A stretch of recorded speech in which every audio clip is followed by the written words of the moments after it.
नमस्कार, हर खबर देख रहे हैं आप। मैं हूं आपके साथ सृष्टि शुक्ला। रुक कर लेते हैं खबरों का। चंडीगढ़ में विधायकों और सांसदों की बैठक हुई, जिसकी अध्यक्षता सीएम मनोहर लाल ने की। इस बैठक में डिप्टी सीएम समेत जेजेपी के विधायक भी शामिल हुए। बैठक में एनडीए की राष्ट्रपति उम्मीदवार द्रौपदी मुर्मू ने भी शिरकत की। बैठक में राष्ट्रपति चुनाव को लेकर के चर्चा की गई है।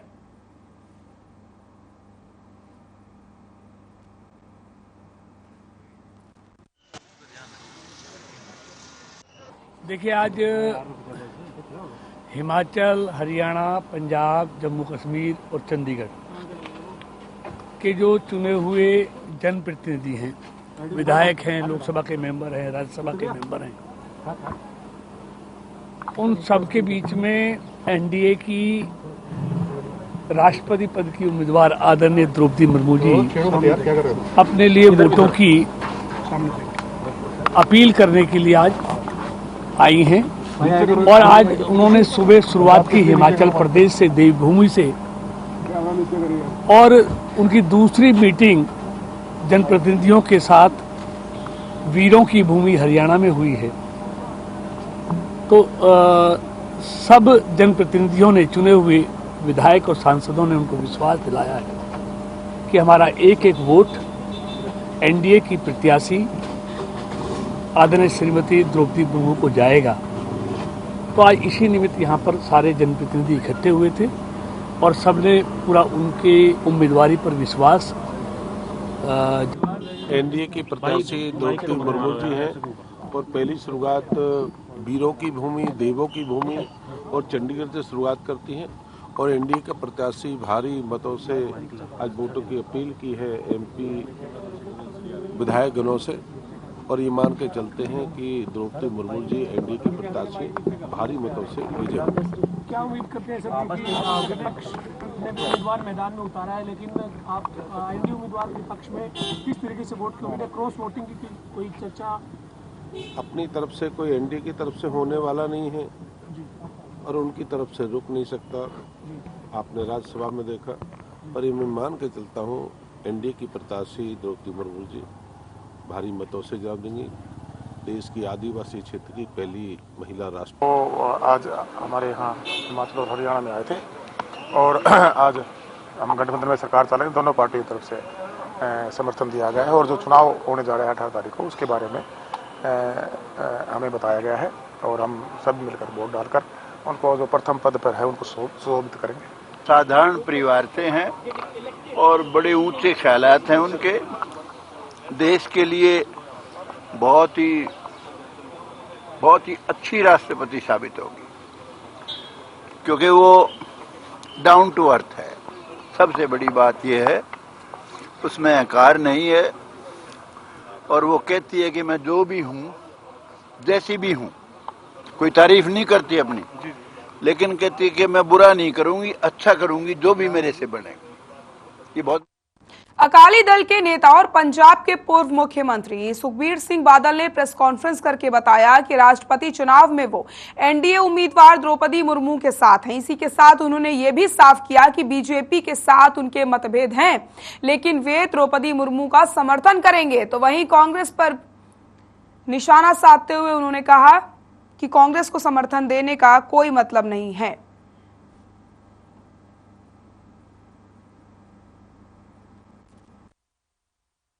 ਅਸੀਂ ਬਹੁਤ ਮਤਭੇਦ ਸਾਡੇ ਬੀਜੇਪੀ ਨਾਲ ਹੈ। ਉਹ ਮਤਭੇਦ ਨੂੰ ਅਸੀਂ ਸਾਈਡ ਤੇ ਰੱਖਦੇ ਹੋਏ, ਕਿਉਂਕਿ ਆ ਇਸ਼ੂ ਇੱਕ ਮਾਈਨੋਰਿਟੀ ਦਾ, ਇੱਕ ਗਰੀਬ ਘਰ ਦੀ ਔਰਤ, ਇੱਕ ਦੇਸ਼ ਦੀ ਪ੍ਰਧਾਨ ਮੰਤਰੀ, ਰਾਸ਼ਟਰਪਤੀ ਬਣਨ ਦਾ ਉਹਨੂੰ ਮੌਕਾ ਮਿਲ ਰਿਹਾ ਹੈ। ਸਾਰੀਆਂ ਚੀਜ਼ਾਂ ਦੇਖਦੇ ਹੋਏ, ਆਪਣੇ ਪੋਲੀਟੀਕਲ ਡਿਫਰੈਂਸ ਨੂੰ ਸਾਈਡ ਤੇ ਰੱਖਦੇ ਹੋਏ ਅਸੀਂ ਸੋਚਿਆ ਕਿ ਅਸੀਂ ਸਹੀ ਰਾਹ ਚੁਣੀਏ। ਸਹੀ ਰਾਹ ਇੱਕੋ ਹੀ ਇੱਕ ਹੈ।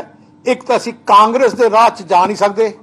दूजी गल, श्रोमणी अकाली दल का इतिहास भी आई कहता है कि गरीब नाल, माइनॉरिटी नाल, वीकर सैक्शन नाल असी सदा उन्हां दी लड़ाई लड़ी है ते उन्हां दे हक च खड़े हैं।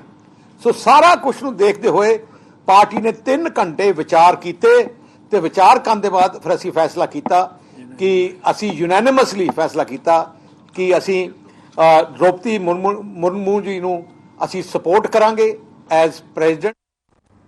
चंडीगढ़ के होटल में मुख्यमंत्री मनोहर लाल से पंजाब और हरियाणा के दिग्गज कलाकारों ने मुलाकात की। इस दौरान मशहूर गायक दलेर मेहंदी और हरियाणवी कलाकार सपना चौधरी समेत दूसरे कलाकार मौजूद रहे। सीएम ने कहा कि प्रदेश सरकार फिल्म निर्माताओं और कलाकारों की सुविधाओं के लिए फिल्म और इंटरटेनमेंट पॉलिसी बना रही है। इसके अलावा पिंजौर में 70 एकड़ भूमि पर फिल्म सिटी बनाने का फैसला लिया है। सीएम ने कहा कि इस फिल्म सिटी के माध्यम से विशेष तौर पर हरियाणा और पंजाब की संस्कृति को बढ़ावा देने की कोशिश की जाएगी।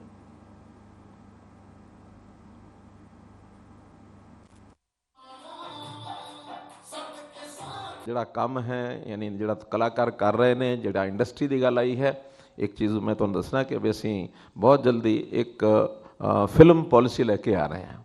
ਫਿਲਮ ਪਾਲਿਸੀ ਦੇ ਨਾਲ ਬਲਕਿ ਮੈਂ ਅੱਜ ਸੋਚ ਰਿਹਾ ਬੈਠਾ ਕਿ ਇਹਦੇ ਨਾਲ ਇੱਕ ਵਰਡ ਹੋਰ ਜੋੜ ਦਈਏ, ਫਿਲਮ ਐਂਡ एंटरटेनमेंट पॉलिसी, ताकि खाली फिल्म तक सीमित ना रह जाए, क्योंकि फिल्म भी एंटरटेनमेंट कर दी है और ਜਿਹੜਾ कवि जगत है वो अपने तरीके नाल यानी प्रोग्राम करके भावें किसी स्टेज दे प्रोग्राम करन, भावें कोई होर तरीके बहुत होंदे ने, टेलीविजन का तरीका है, कोई फिल्म ऑडियो बनाना है, कोई वीडियो बनाना है, कोई कैसेट बनानी है, कोई यूट्यूब पे भी आजकल बहुत चल गया। तो इस करके वो सारा एंटरटेनमेंट इकट्ठा करके उसकी एक असी पॉलिसी बनावांगे।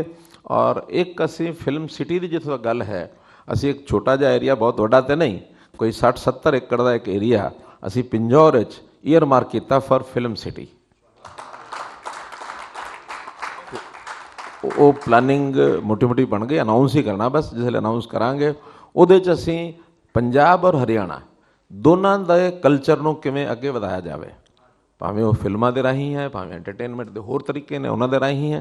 ਇਸ ਰੀਜਨਲ ਜਿਹੜੀ ਆਈਡੈਂਟੀਟੀ ਹੈ ਸਾਡੀ ਉਹ ਬਣੀ ਰਵੇ, ਤੇ ਉਸ ਕਰਕੇ ਉਹਦੀ ਪਾਲਿਸੀ ਬਣਾਵਾਂਗੇ, ਉਹਨੂੰ ਲਾਂਚ ਕਰਾਂਗੇ। मेरे काफ़ी दिल्ली हरियाणा काफ़ी आना जाना रहिंदा है।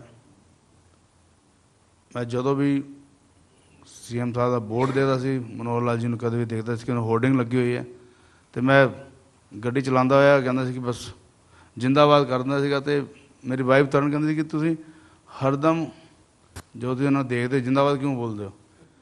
तो मैं उदों उन्हां नूं मिलिया नहीं सीगा, बट मैनूं ये महसूस हो गया सी कि जो ते आए ने, कोई भी रिश्वत, कोई भी परेशानी जिहड़ी पिछे सानूं देखनी पैंदी सी, कोई भी बंदा आके परेशान कर दिंदा सीगा, बोलदा सीगा, कदे भी सरकार वालों इन्हां वालों कदे भी सानूं एज ए आर्टिस्ट कोई प्रॉब्लम नहीं। तो एक चीज़ के लिए सर मैं हमेशा से आपको और हमारे प्राइम मिनिस्टर मोदी जी को थैंक यू बोलना चाहती हूँ, क्योंकि मुझे आर्टिस्ट कम्युनिटी में काम करते करते 15 साल हो गए हैं।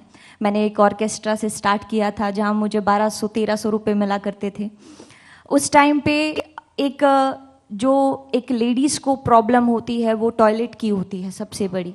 हम ऐसी जगह पे जाके स्टेज करके आते थे जहाँ दूर दूर तक जंगल झाड़ियाँ हुआ करती थी, उतरने में भी डर लगा करता था।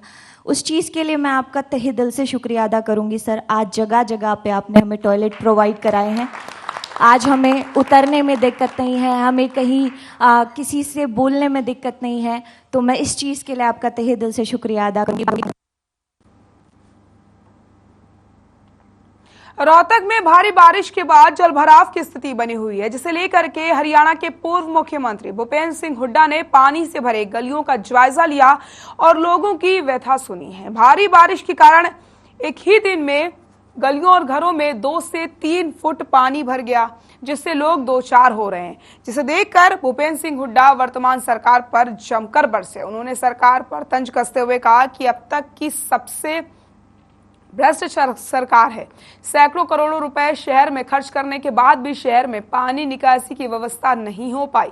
भूपेंद्र सिंह हुड्डा ने भारी बारिश से बिगड़ती स्थिति को देखते हुए खुद पानी में उतरे और अपने इलाकों का दौरा किया। कॉलोनी में पानी भरने से दुखी लोगों ने कहा कि वो हर साल इसी तरीके की समस्या का सामना करते हैं। ना कभी उनकी भूपेंद्र हुड्डा सरकार ने सुनी और ना ही वर्तमान सरकार सुन रही है।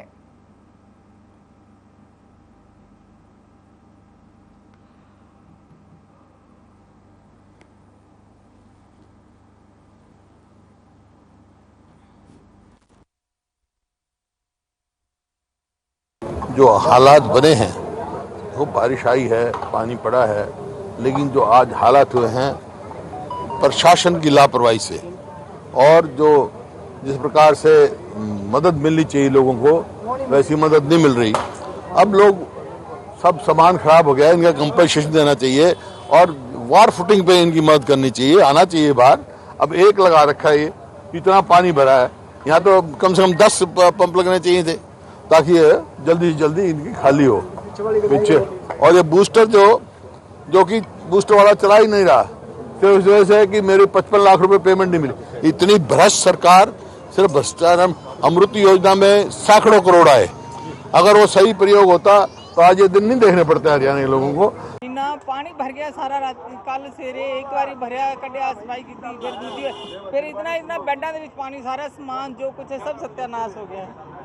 सब परेशान तो होंगे, क्या करें जी, परेशान तो हो ही गए। महावीर कॉलोनी रहने वाले भाई, ठीक है, पहचान सतीश शर्मा, महावीर कॉलोनी सतीश शर्मा। 95 से देख रहे हैं, 95 बाढ़ आई थी यहाँ पे, ठीक है, 1 महीने बाद पानी उतरा था। उसके बाद हुड्डा साहब का भी राज आएगा, 2 योजना लगातार रह गए, लेकिन कभी यहाँ सूद ना ली गई।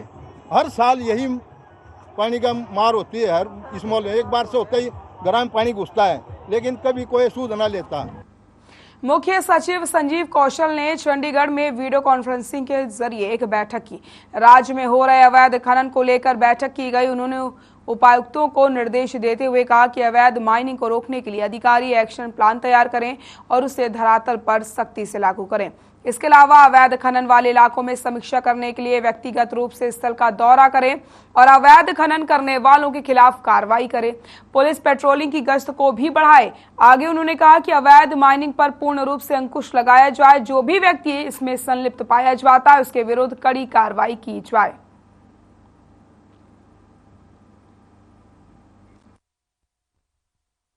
बहुत दिनों से उसल कमेटी से एक एनडीसी की बहुत कंप्लेंट आ रही थी, उसके लिए मैं आज कॉर्पोरेशन में आया था।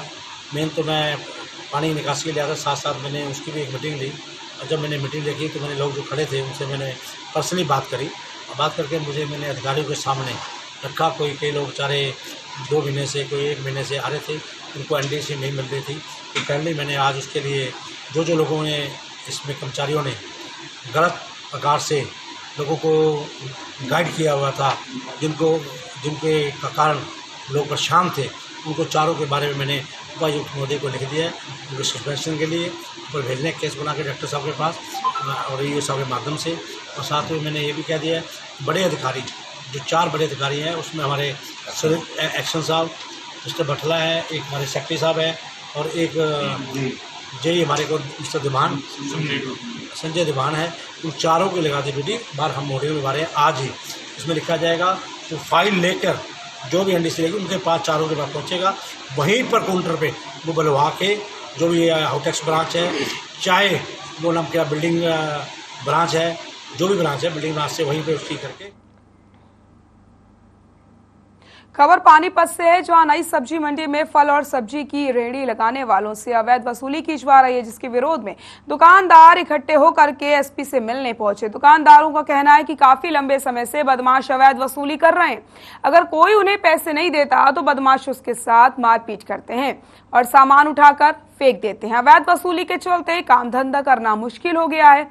हर रोज हमसे अवैध वसूली के लिए प्रेशर डाला जाता है, हमें इससे निजात दिलाई जाए, बदमाशों के खिलाफ कार्रवाई की जाए।